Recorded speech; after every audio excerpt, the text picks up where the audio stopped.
Rogério, ele passou quase a vida toda dele para construir o primeiro milhão dele.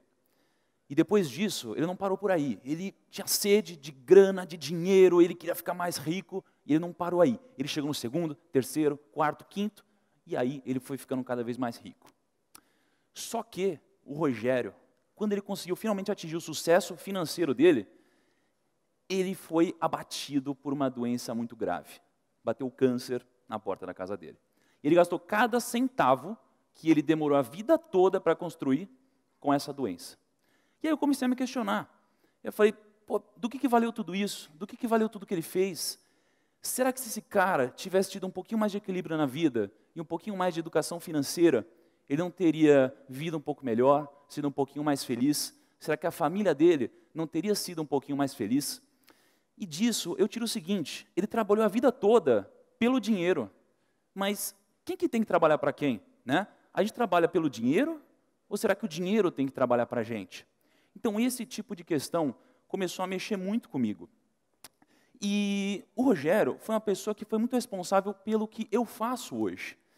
E conforme o tempo foi passando, eu comecei a me questionar e eu cheguei à conclusão que a gente tem 3 conselhos que a gente vive recebendo. E eu queria saber se vocês já receberam algum desses 3. Primeiro, invista na poupança porque ela é mais seguro. Alguém já ouviu? Compre o seu próprio imóvel porque o imóvel é mais seguro. E terceiro, tenha o seu próprio carro porque ele é seu e você também fica mais seguro. Então, esses 3 conselhos, eles talvez não se apliquem muito bem mais no dia de hoje. Mas por que a gente recebe esses 3 conselhos sempre?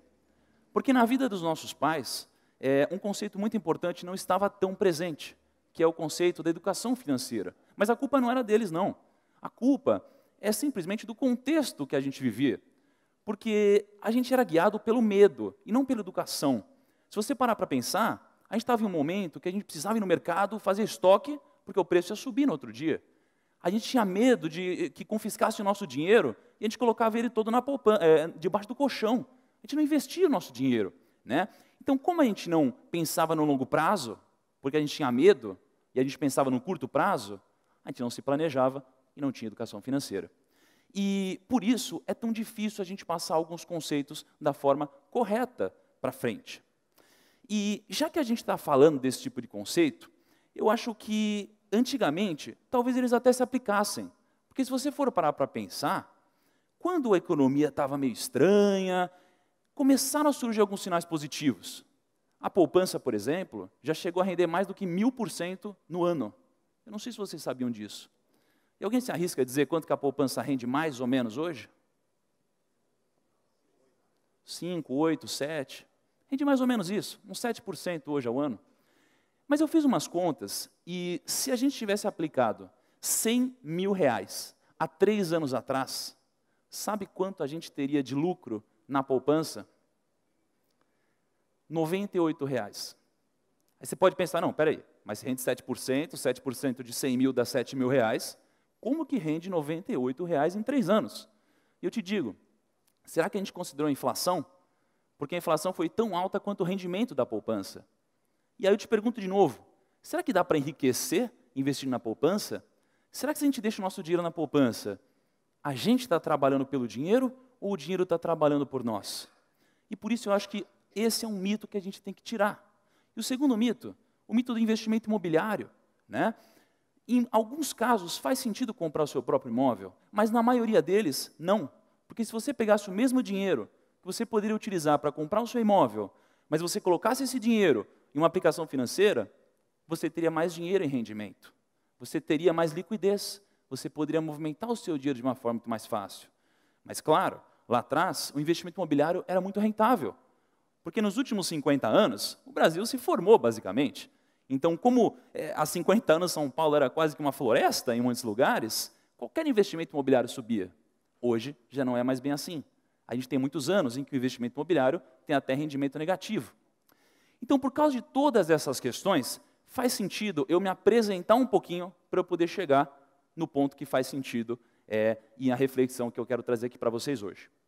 Eu sou o Thiago Nigro. Eu estou há mais ou menos 7 anos no mercado financeiro e os meus pais, eles construíram uma poupança para mim, né?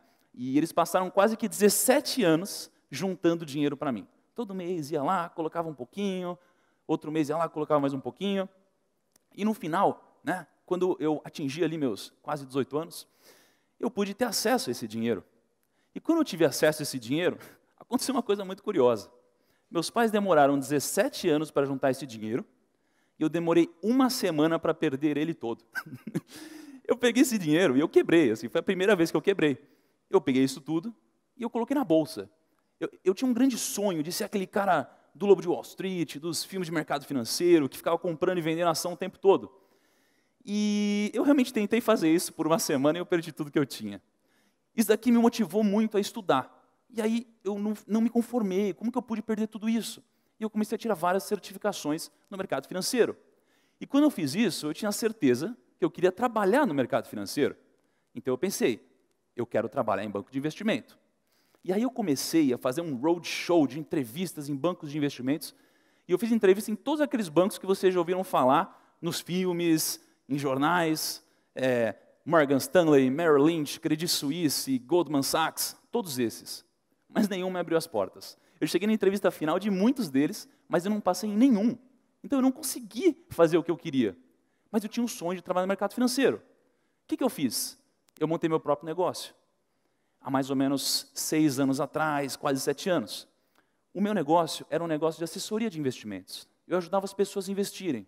Mas imagina, se eu sou novo hoje, como que era quase 7 anos atrás. Era difícil passar muita credibilidade, né? E foi difícil, foi trabalhoso, eu fiquei muito tempo sem ganhar dinheiro, mas eu consegui construir um negócio. Então, quase 6 anos depois, eu montei o 10º maior escritório de assessoria de investimentos do país. E com isso, eu tinha mais de 5 mil clientes, eu tinha mais de 30 pessoas na minha equipe, eu estava ganhando dinheiro, eu estava investindo em novos projetos. E um desses projetos era um projeto digital, porque eu queria atingir mais pessoas, eu queria captar mais clientes para a minha empresa.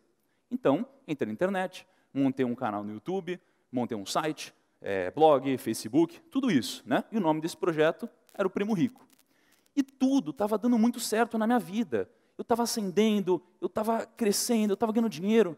Só que, lembra do Rogério? O Rogério foi um cliente muito importante para mim.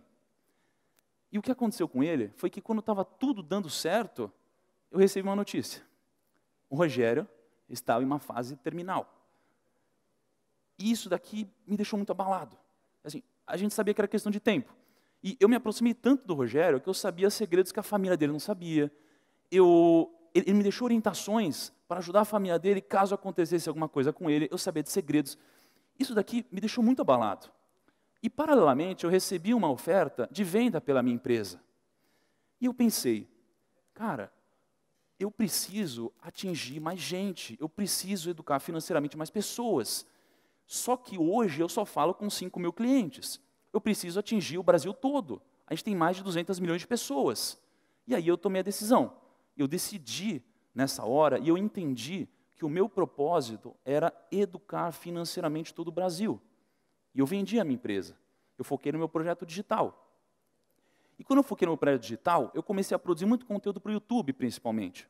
Hoje eu falo com mais de 1 milhão de pessoas por mês na internet, no meu canal. Isso daqui começou a fazer muito sentido para mim. Então, eu queria fazer aqui uma brincadeira com vocês. E eu preciso que vocês prestem muita atenção em mim. Muita, muita atenção mesmo em mim agora. Façam exatamente o que eu falar, por favor. Todo mundo, levanta a mão direita. Beleza, presta muita atenção no que eu vou dizer e faça exatamente o que eu fizer. Por favor, levantem o seu dedo indicador. Olhem o dedo que vocês levantaram. A maioria de vocês. Por que vocês levantaram o dedão e não o indicador que eu pedi? Vocês perceberam como o exemplo é muito forte? O exemplo, ele é mais forte e mais importante do que o que a gente fala. O que a gente faz é responsável por transformações gigantes.